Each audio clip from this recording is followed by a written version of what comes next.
तपाईको कुक पुरानो चाहिने, अनुभवी चाहिने, डाक्टर अनुभवी चाहिने, यो बस चलाउने मान्छे अनुभवी हुनुपर्ने, मिस्त्री यहाँ प्लास्टर गर्ने मिस्त्री, घर बनाउने मिस्त्री अनुभवी चाहिने। अनि राजनीतिमा युवाले मात्रै हुने भए त के अरे बोल्लोले हुने भए हात्तीलाई लगेर राखिदिए भयो के अरे युवाले मात्रै हुन्छ र अनुभवी हुनु पर्दैन। हरेक ठाउँमा त अनुभवी त चाहिएला नि त।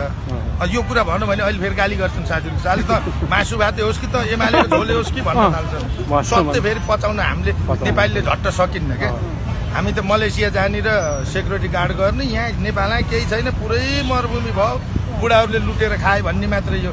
यहाँ इन्डियन आएर इन्डियाले मोटरसाइकल बनाउनेदेखि लिएर ट्र्याक्टर बनाउनेदेखि लिएर ट्रकका बडी बनाउनेदेखि लिएर थान कपडादेखि लिएर होलसेलदेखि लिएर सबै थोक पार्किङ टाइल बिछाउनेदेखि लिएर ठुल्ठुला डिजाइन गरेर ट्रसहरू बनाउने, ग्रिल उद्योग प्लास्टर गर्ने मिस्त्रीसम्म भारतबाट ल्याउनुपर्छ, बङ्गलादेशबाट ल्याउनुपर्छ।